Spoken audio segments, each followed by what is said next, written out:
حضور علیہ الصلوۃ والسلام جب سجدے میں تھے تو جناب امام حسن آئے، آپ کے کندھے مبارک پر بیٹھ گئے۔ زیادہ روایتوں میں امام حسن کا نام ہے، لیکن کچھ روایتوں میں امام حسین رضی اللہ تعالیٰ عنہ کا نام ہے۔ ہمارے لیے دونوں ہی بڑی عظمت کے لائق ہیں، بڑی شانوں کے لائق ہیں، جس کا بھی نام لیا جائے آمنا و صدقنا۔ لیکن یہ حدیث تو لوگوں تک کثرت سے پہنچائی جاتی ہے کہ ان کا مقام یہ تھا کہ اللہ تبارک و تعالیٰ کے محبوب نے سر سجدے سے نہیں اٹھایا جب تک وہ خود آپ کی پیٹھ مبارک سے اترے نہیں۔ یہ حدیث ہے، بالکل حدیث ہے، اس کا کوئی انکار نہیں کر سکتا۔ لیکن یہ حدیث آج تک ہمیں نہیں بتائی گئی کہ حضور علیہ الصلوۃ والسلام اپنی اس نواسی جناب امیمہ رضی اللہ تعالیٰ عنہ کو جب نماز پڑھتے تو اٹھا کر نماز پڑھا کرتے تھے، اپنے کندھوں پہ سوار کر کے پڑھا کرتے تھے۔ وہ تو خود آ کے سوار ہوئے، انہیں تو اللہ تبارک و تعالیٰ کے محبوب خود سوار کیا کرتے تھے۔ اور چلو ایک رکعت میں سوار کیا، اس کے بعد بٹھا دیا۔ بخاری شریف کی حدیث ہے کہ جب اللہ تبارک و تعالیٰ کے محبوب رکوع میں جاتے انہیں بٹھا دیتے تھے، جب قیام کے لیے کھڑے ہوتے تو دوبارہ اٹھا لیتے۔ اب یہ بھی تو اللہ تبارک و تعالیٰ کے محبوب کا پیار ہے اپنی نواسی کے لیے۔ تو لہٰذا ہمیں عقیدہ رکھتے ہوئے یہ سارے عقیدوں میں رکھنا ہے کہ اللہ تبارک و تعالیٰ کے محبوب کی بیٹیاں، بیٹے، نواسیاں، نواسے کتنے ہیں۔ تو یہ وہ حدیثیں پیش کر رہا ہوں۔ دوسری بیٹی کے بارے میں جناب امام حاکم مستدرک شریف کے اندر ہی بیان کرتے ہیں، فرماتے ہیں ولدت رقیہ بنت رسول اللہ سنۃ ثلاث و ثلاثین من مولد النبی صلی اللہ علیہ وآلہ وسلم۔ 30 سال حضور علیہ الصلوۃ والسلام کی عمر تھی تو آپ کی سب سے بڑی بیٹی جناب زینب پیدا ہوئی، جن کا وصال 8ویں ہجری میں ہوا۔ اس کے بعد 33 سال حضور علیہ الصلوۃ والسلام کی عمر تھی تو آپ کی دوسری بیٹی پیدا ہوئی رقیہ بنت رسول اللہ، جناب رقیہ اللہ کے رسول کی بیٹی۔ اچھا، ان کا نکاح ہوا حضرت عثمان غنی رضی اللہ تعالیٰ۔ پہلی بیٹی کا نکاح ہوا تھا عمر بن العاص۔ اس وقت تک جب انہوں نے کلمہ نہیں پڑھا تھا ابتداء اسلام میں، جب تک اسلام پھیلا نہیں اس وقت تک اجازت تھی کہ مسلمان کا غیر مسلمان سے نکاح ہو سکتا تھا۔ مزید اچھی ویڈیو دیکھنے کے لیے ہمارا چینل کو لائک، سبسکرائب اور بیل کے بٹن کو دبا دیں۔ شکریہ۔ نحمدہ ونصلی ونسلم علی رسولہ الکریم، اما بعد فاعوذ باللہ من الشیطان الرجیم، بسم اللہ الرحمن الرحیم۔ یا ایہا النبی قل لازواجک و بناتک و نساء المؤمنین، قال اللہ تبارک و تعالی فی شان حبیبہ فی مقام آخر، ان اللہ و ملائکتہ یصلون علی النبی یا ایہا الذین آمنوا صلوا علیہ وسلموا تسلیما۔ اللہم صلی علی سیدنا مولانا محمد وعلی آل سیدنا مولانا محمد وبارک وسلم وصلی علیہ۔ الصلاۃ والسلام علیک یا رسول اللہ وعلی آلک وصحابک یا حبیب اللہ۔ یا رسول اللہ انظر علینا، یا حبیب اللہ اسمع قالنا، اننا فی بار ہم مغرق خذ ایدینا وسہل لنا اشکالنا۔ بعد حمد و صلوات رمضان شریف کا پہلا اثر جا رہا ہے۔ پچھلے جمعۃ المبارک کے اندر میں نے رمضان شریف کی فضیلت آپ کے سامنے بیان کی تھی۔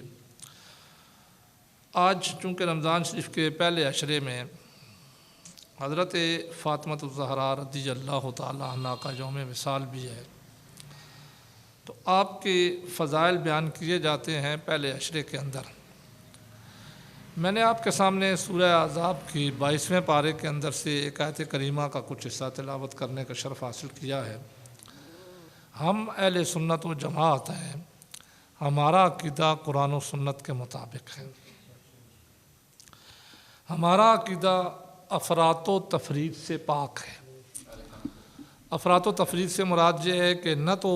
ہم یہودیوں کی طرح تفریط میں ہیں اور نہ ہی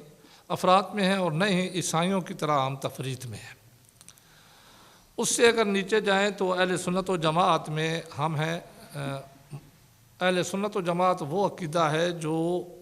روافض اور خوارج کے درمیان ہے۔ رفافس سے مراد یہ ہے کہ حضور علیہ الصلوۃ والسلام کی اہل بیت سے محبت کرنا اور آپ کے صحابہ سے بغض رکھنا، اور خوارج سے مراد یہ ہے کہ صحابہ سے محبت کرنا اور آپ کی اہل سے بغض رکھنا۔ لیکن اہل سنت و جماعت وہ عقیدہ ہے، وہ جماعت ہے کہ جو دونوں سے پیار کرتے ہیں، کیونکہ دونوں کی نسبت حضور علیہ الصلوۃ والسلام کے ساتھ ہے، تو اسی لیے ہم حضور علیہ الصلوۃ والسلام کی ہر نسبت کا ادب اور احترام کرتے ہیں۔ لیکن اس مربجہ دور میں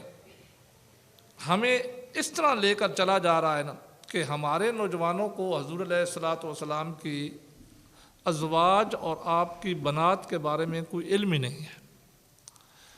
اب ہمارا مطمع نظر صرف ایک دو ہستیاں رہ گئی ہیں کہ ہم ان دو ہستیوں کے ایام بھی مناتے ہیں، ان کا تذکرہ بھی کرتے ہیں، لیکن باقی ہستیوں کا اس طرح تذکرہ چھوڑ دیا گیا ہے یہاں تک کہ ان کا انکار ہونا شروع ہو گیا ہے۔ جیسے میں آج کے اس موضوع میں اس آیت مقدسہ کے حوالے سے تھوڑی سی گفتگو کرنا چاہتا ہوں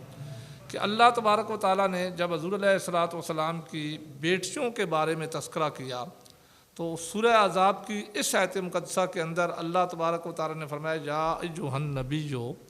اے غیب کی خبریں جاننے والے، کل ازواجک و بناتک، ازواج بھی زوج کی جمع ہے اور بنات بھی بنت کی جمع ہے، کہ فرما دیجئے اپنی بیویوں سے اور اپنی بیٹیوں سے۔ جمع کا صیغہ قرآن مجید میں استعمال ہوا ہے، تو آج کل جو ہمارے ذہن میں صرف یہ بٹھایا جا رہا ہے کہ جناب زہرا رضی اللہ تعالیٰ عنہ بہت مقام و مرتبہ ہے، ان کا بہت فضیلت ہے، ان کی فضیلت آمنا و صدقنا، لیکن ان کی فضیلت کا سہارا لے کر اہل سنت و جماعت کے عقیدوں کو ترک کیا جا رہا ہے اور سچا اور سچے عقیدے کو پیچھے چھوڑا جا رہا ہے۔ وہ یہ کہ باقی تین ازواج، باقی تین بیٹیوں کا تذکرہ ہی نہیں ہوتا، یہاں تک کہ آج جب پوچھا جائے کسی مسلمان سے کہ حضور علیہ الصلوۃ والسلام کی بیٹیاں کتنی ہیں تو اسے یہ بھی نہیں پتہ ہوتا، بس ذہن میں ایک ہی آتا ہے کہ جناب فاطمہ الزہرا رضی اللہ تعالیٰ عنہ، اور اگر کسی کو یہ پتہ ہے کہ 4 ہیں تو اسے نام نہیں پتہ باقی تینوں کے۔ جہاں تک ہمارا آج عقیدہ پہنچ چکا ہے، ہماری حالت پہنچ چکی ہے، اگر کسی کو نام بھی پتہ ہو تو فضیلت نہیں پتہ کسی کو۔ فاطمہ الزہرا رضی اللہ تعالیٰ عنہ کی فضیلت کے لیے تو ہو سکتا ہے کہ جو اتنا علم رکھتا ہے وہ آگے ان کی فضیلت میں کوئی حدیث بھی پیش کر دے، صحیح حدیث، لیکن باقی بیٹیوں کے نہ تو نام پتہ ہوں گے نہ ان کے فضائل پتہ ہوں گے۔ پہلے عقلاً سوچئے کہ جس باپ کی 4 بیٹیاں ہوں وہ چاروں سے پیار کرتا ہے، کسی ایک سے تو نہیں پیار کرتا، نا کسی ایک کو تکلیف پہنچے تو باپ کو تکلیف پہنچتی ہے۔ تو حضور علیہ الصلوۃ والسلام تو وہ تھے جو ساری مخلوق کے لیے رحمت بن کر آئے تھے۔ تو قرآن مجید میں اللہ تبارک و تعالیٰ نے فرمایا کل ازواجک و بناتک، اے محبوب فرما دیجئے اپنی بیویوں سے بھی اور اپنی بیٹیوں سے بھی۔ یہ آیت پردہ ہے، کیونکہ اتنا وقت نہیں ہے نا کہ میں آیت پردہ پر بھی گفتگو کروں، میں صرف آج حضور علیہ الصلوۃ والسلام کی بیٹیوں کا تعارف آپ کے سامنے کرانا چاہتا ہوں۔ اہل سنت و جماعت کا عقیدہ کیا ہے جو قرآن و سنت کے مطابق ہے؟ اللہ تبارک و تعالیٰ نے قرآن مجید میں فرمایا اپنی بیٹیوں سے فرما دیجئے۔ تو جب جمع کا صیغہ ہے تو قرآن تو ظاہر ہے سچا اور سچا اللہ تبارک و تعالیٰ کی طرف نازل کیا ہوا پیغام ہے، اس میں کوئی تبدیلی نہیں کر سکتا۔ لیکن جہاں قرآن مجید کی اس آیت میں یہ نہیں کہا گیا کہ 2 ہیں، 3 ہیں، 4 ہیں، آیت میں تو مطلقاً یہ کہا گیا کہ بیٹیاں ہیں، یعنی ایک سے زیادہ ہیں۔ اب عربی میں ویسے جمع 3 سے شروع ہوتی ہے، چلو اس قاعدے کو بھی چھوڑ دو، اتنا تو قرآن مجید کی آیت سے بندے کا عقیدہ پختہ ہونا چاہیے کہ ایک سے زیادہ ہیں، ایک نہیں ہے۔ جیسے ہمارے اندر آج عقیدہ بٹھایا جا رہا ہے نا ہمارے سٹیجوں پہ بھی۔ پھر میں جہاں اور خامی بیان کرتا چلا جاؤں کہ حضور علیہ الصلوۃ والسلام کے جب نواسوں کا تذکرہ کیا جاتا ہے تو نواسیوں کا تذکرہ نہیں کیا جاتا، اور نواسوں میں بھی صرف 2 کو بیان کیا جاتا ہے، جبکہ اہل سنت و جماعت کا عقیدہ قرآن و سنت کے مطابق آپ کے نواسے بھی صرف 2 ہی نہیں تھے۔ یہ علیحدہ بات ہے کہ اس پرفتن دور میں ہماری توجہ ہی ایک مخصوص فرقے نے ادھر دلا دی ہے کہ ہمارے سٹیجوں پر بھی صرف 2 کا تذکرہ ہوتا ہے، جبکہ ہم اہل سنت و جماعت عقیدہ رکھتے ہیں قرآن و سنت پر۔ تو میں حدیث کے ذریعے آج چونکہ وقت تھوڑا ہے صرف حضور علیہ الصلوۃ والسلام کی بیٹیوں کے بارے میں اس آیت مقدسہ کی تشریح آپ کے سامنے رکھنا چاہتا ہوں کہ اللہ تبارک و تعالی نے فرمایا قل ازواجک و بناتک، اے محبوب اپنی بیویوں سے بھی فرما دیجئے اور اپنی بیٹیوں سے بھی۔ بیویاں تو بالاتفاق آپ کی بروایات مختلفہ ایک وقت میں ہی 9 بھی تھیں، 11 بھی تھیں، اور بعضوں میں آتا ہے 13 بھی تھیں، تو اس میں کوئی اختلاف نہیں ہے۔ لیکن چونکہ بیٹیوں کا آج بلایا جا رہا ہے اس لیے میں وہ آپ کے سامنے رکھنا چاہتا ہوں۔ مستدرک شریف جلد 2 کے اندر حضور علیہ الصلوۃ والسلام کی بیٹیوں کے تذکرے ہیں، تو سب سے پہلے جس بیٹی کے مناقب فضیلت جلد 2 کے اندر مستدرک شریف کی حدیث کے اندر بیان کی گئی ہے وہ ہیں بیٹی آپ کے زینب بنت خدیجہ بنت رسول صلی اللہ علیہ وآلہ وسلم، یعنی آپ کی سب سے بڑی بیٹی جناب زینب رضی اللہ تعالیٰ عنہ تھی۔ یہ حضور علیہ الصلوۃ والسلام کی سب سے پہلی بیٹی تھی۔ جناب زہرا فاطمہ الزہرا رضی اللہ تعالیٰ عنہ حضور علیہ الصلوۃ والسلام کی آخری بیٹی تھی، سب سے چھوٹی بیٹی تھی۔ سب سے پہلی بیٹی آپ کی جناب خدیجۃ الکبریٰ رضی اللہ تعالیٰ عنہ سے جو پیدا ہوئیں، ان سے بھی بڑے جناب قاسم تھے جن کا بچپن میں وصال ہو گیا تھا، تو یہ سب سے بڑی تھی۔ ان کے بعد جو زندہ رہیں، روایت کرتے ہیں ابن شہاب فرماتے کان اکبر بنات النبی زینب، حضور علیہ الصلوۃ والسلام کی بیٹیوں میں سے سب سے بڑی جناب زینب رضی اللہ تعالیٰ عنہ۔ اب انہوں نے یہاں پہ ان کی ولادت کا بھی تذکرہ کیا، ولدت زینب بنت رسول اللہ صلی اللہ علیہ وآلہ وسلم، کہ یہ جناب زینب رضی اللہ تعالیٰ عنہ حضور علیہ الصلوۃ والسلام کی بیٹی ہیں، آپ سے پیدا ہوئی ہیں سنۃ 30 من مولد النبی صلی اللہ علیہ وآلہ وسلم۔ کیونکہ یہ بھی ذہن میں بٹھایا جاتا ہے یہ جناب خدیجۃ الکبریٰ رضی اللہ تعالیٰ عنہ کی تھی، پیچھے سے لائی تھی۔ تو حدیث کے اندر بالکل واضح پیغام دیا گیا کہ من مولد النبی علیہ الصلوۃ والسلام بمکہ سنۃ 30، حضور علیہ الصلوۃ والسلام کی عمر جب 30 سال تھی تو اس وقت یہ پیدا ہوئی حضور علیہ الصلوۃ والسلام سے، یہ آپ کی سب سے بڑی بیٹی تھی۔ ومات سنۃ 8 من الہجرت، اور ان کا وصال ہوا 8ویں ہجری صدی ہجری کو، جب ہجرت کا 8واں سال تھا اس وقت ان کا وصال ہوا۔ اور ان سے حضور علیہ الصلوۃ والسلام کا پیار کتنا تھا، اب وقت کے اندر میں کوشش کروں گا کہ ہر بیٹی کی ایک ایک فضیلت ساتھ بیان کرتا چلا جاؤں تاکہ ہمارا عقیدہ ہمارے سامنے آ جائے کہ جو عقیدہ قرآن و سنت کے مطابق ہے۔ اسی مستدرک شریف کی حدیث ہے، بخاری شریف کی حدیث ہے کہ حضور علیہ الصلوۃ والسلام کی جب یہ بیٹی جناب زینب رضی اللہ تعالیٰ عنہ کا وصال ہوا تو اللہ تبارک و تعالیٰ کے محبوب نے ان کے غسل کے لیے عورتوں کو حکم دیا کہ ان کو غسل دو، پورا طریقہ بتایا کہ مسلمان میت کو کس طرح غسل دیا جاتا ہے عورت کو، ساتھ ہی جب فرمایا غسل دے چکو تو اذنونی، پھر مجھے اطلاع دینا،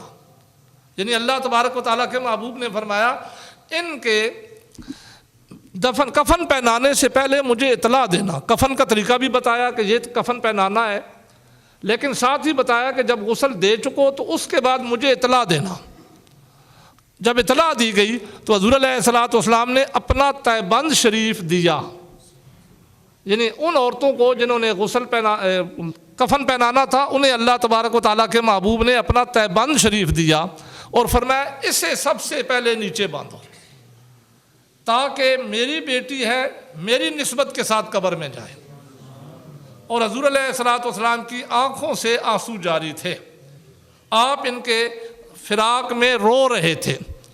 اب میں دوسرا بھی یہاں پہ اسی بخاری شریف کے حدیث کے حوالے سے بیان کر دوں نا کہ آج کل ہم میں سے ہر بندہ یہ کہتا ہے کہ میں بخاری سے پڑھا ہوا ہوں، تو بخاری میں تو یہ حدیث بھی آپ یہ بھی ذرا سن لیں کہ اگر ہر کسی کو بخاری کی سمجھ آ جاتی تو اس طریقے سے مسائل نکلتے، تو پھر یہاں پہ یہی بنا ہوا ہے کہ آگے امام کچھ اور کر رہا ہوتا ہے، پیچھے مقتدی اپنی مرضی سے نماز پڑھ رہے ہوتے ہیں۔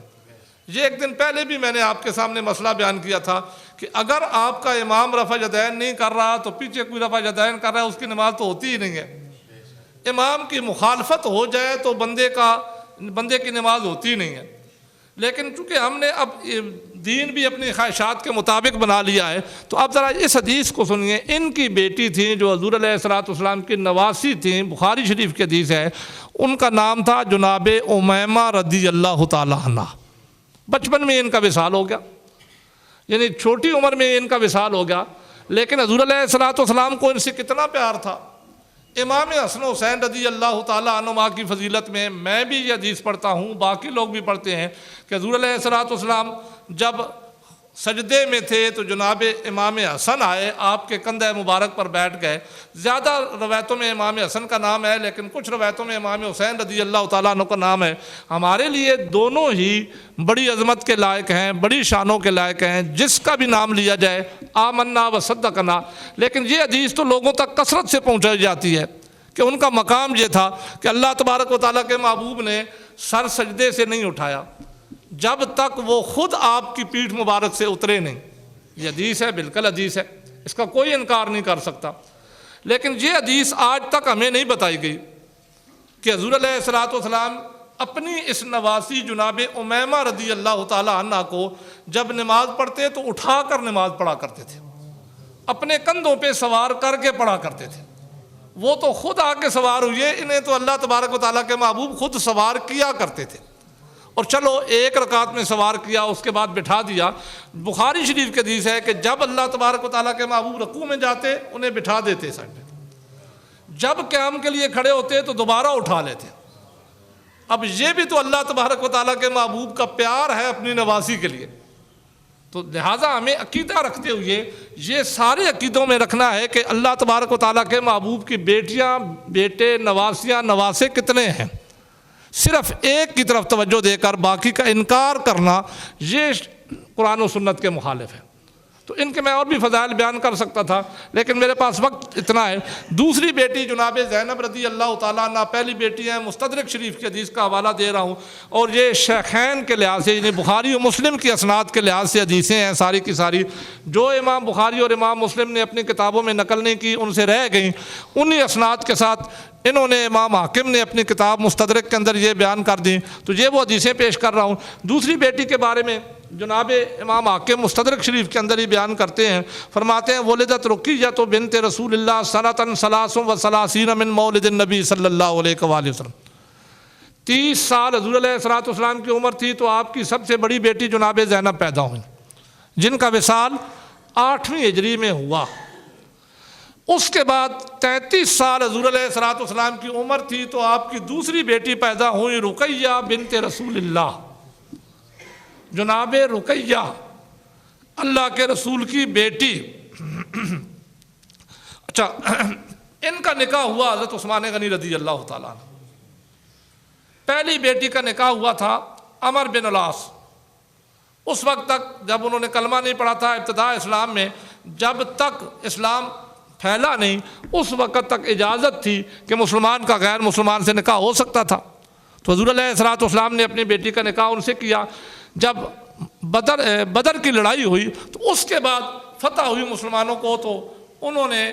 جب یہ آیت نازل ہوئی کہ وَلَا تَنكِحُوا الْمُشْرِكِينَ حَتَّىٰ يُؤْمِنُوا، نہ نکاح کرو مشرکوں سے یہاں تک کہ وہ کلمہ پڑھ لیں، تو پھر یہ حضور علیہ الصلوۃ والسلام کی بیٹی وہاں سے اپنے خاوند سے علیحدہ ہو کر آپ کی بارگاہ میں آ گئی، تو ان کا نکاح ہوا ان سے۔ یہ اب دوسری بیٹی ہے جن کا نکاح ہوا حضور علیہ الصلوۃ والسلام نے خود نکاح کیا، حضرت عثمان غنی رضی اللہ تعالیٰ عنہ سے کیا۔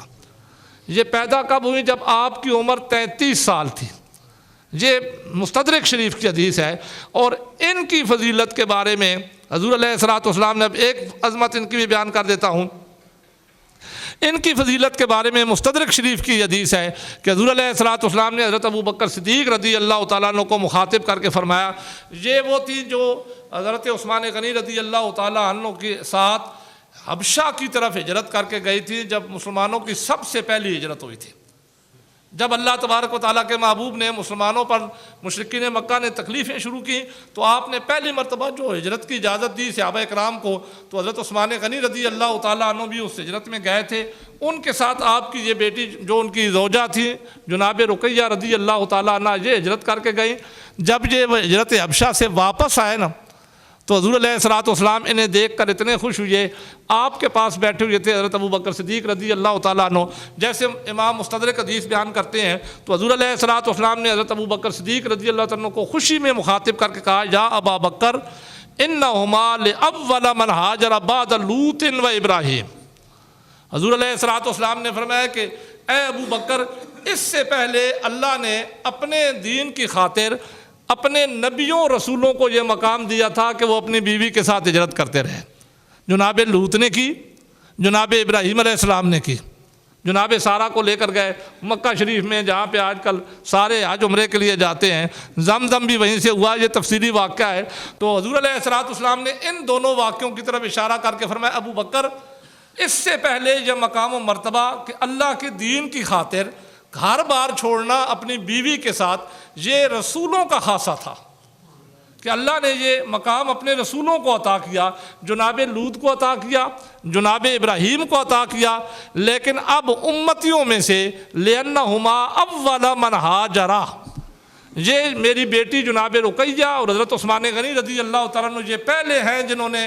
میاں بیوی کی حیثیت سے اللہ کی دین کی خاطر ہجرت کی۔ یہ حضور علیہ السلام نے ان کی فضیلت بیان کی۔ اچھا، ان سے بھی حاشت رقیہ حتی زوجہ عثمان، حضرت عائشہ حضرت رقیہ رضی اللہ تعالیٰ عنہ کا نکاح کیا حضور علیہ السلام نے عثمان غنی سے، یہ حدیث کے الفاظ ہیں وَوُلِدَ مِن رقیۃ غلام۔ اب یہاں حضور علیہ السلام کے ایک اور نواسے کی بات آ گئی جو کبھی ہمارے ذہنوں میں کھٹکا تک نہیں، کہ حضور علیہ السلام کے نواسوں میں سے جناب عثمان غنی رضی اللہ تعالیٰ عنہ کا بیٹا، جناب رقیہ رضی اللہ تعالیٰ عنہا کا بیٹا، جو حضور علیہ السلام کی دوسری بیٹی ہیں، ان سے وولد من رقیۃ غلام یسمى عبداللہ، ان سے بچہ پیدا ہوا حضور علیہ السلام کا نواسہ جس کا نام رکھا گیا عبداللہ۔ اسی وجہ سے یکنی بعد ذالک ابا عبداللہ، عثمان غنی رضی اللہ تعالیٰ عنہ کو، اور جہاں لے کہ ومات وهو صغیر، ان کا بھی وصال ہو گیا، یہ چھوٹے ہی تھے۔ جناب عبداللہ رضی اللہ تعالیٰ عنہ جو حضور علیہ السلام کے نواسے تھے، جناب رقیہ سے ان کی پیدائش ہوئی تھی، یہ بھی بچپن میں فوت ہو گئے تھے، لیکن ان کے فوت ہونے کی وجہ سے بعد میں عثمان غنی رضی اللہ تعالیٰ عنہ کی کنیت ابا عبداللہ رکھی گئی، عبداللہ کے باپ اس حضور علیہ السلام کے نواسے کی وجہ سے رکھی گئی۔ اس کے بعد تیسری بیٹی جناب ام کلثوم رضی اللہ تعالیٰ عنہ، یہ بھی حضور علیہ السلام کی بیٹی ہیں جناب خدیجہ الکبریٰ رضی اللہ تعالیٰ عنہ، ان کا تذکرہ بھی حدیث کے اندر موجود ہے، ان کے فضائل بھی حدیث کے اندر موجود ہیں۔ ان کے فضائل میں اب ایک ہی حدیث بیان کر دیتا ہوں کہ زوجہا رسول اللہ صلی اللہ علیہ وسلم من عثمان بعد رقیہ، یہ تو ہر کسی کو پتہ ہے، عثمان غنی رضی اللہ تعالیٰ کے نکاح میں جناب ام کلثوم رقیہ تھیں، جب ان کا وصال ہوا تو حضور علیہ السلام نے جناب رقیہ کا نکاح ان سے کر دیا، اسی لیے ان کو ذو النورین کہا جاتا ہے۔ لیکن ان کے فضائل میں ایک بات لکھی گئی ہے کہ حضور علیہ السلام نے ان کا نکاح کیا ربیع الاول شریف کے مہینے میں حضرت عثمان غنی رضی اللہ تعالیٰ عنہ کے ساتھ۔ وہ جناب رقیہ کا وصال ہوا تھا بدر کی لڑائی میں، جیسے ہی فتح ہوئی وہاں سے حضور علیہ السلام واپس تشریف لا رہے تھے مدینہ شریف میں، تو راستے میں آپ کو خبر ملی کہ میری بیٹی کا وصال ہو گیا ہے۔ حضرت عثمان غنی رضی اللہ تعالیٰ بدر میں اسی لیے نہ جا سکے تھے کہ حضور علیہ السلام نے ان کو اجازت ہی نہیں دی تھی کہ تم نے میری بیٹی کی دیکھ بھال کرنی ہے، کیونکہ یہ بیمار تھی، تو ان کا وصال ہوا۔ اب تیسری بیٹی آپ کی ام کلثوم ہے، ان کی فضیلت میں صرف ایک حدیث مستدرک شریف کے لحاظ سے ابن عباس عبداللہ ابن عباس رضی اللہ تعالیٰ عنہ اس حدیث کے راوی، اور یہ ہیں بھی اہل بیت اطہار میں سے، فرماتے ہیں کہ جب حضور علیہ السلام نے نکاح کیا ام کلثوم کا حضرت عثمان غنی رضی اللہ تعالیٰ عنہ سے،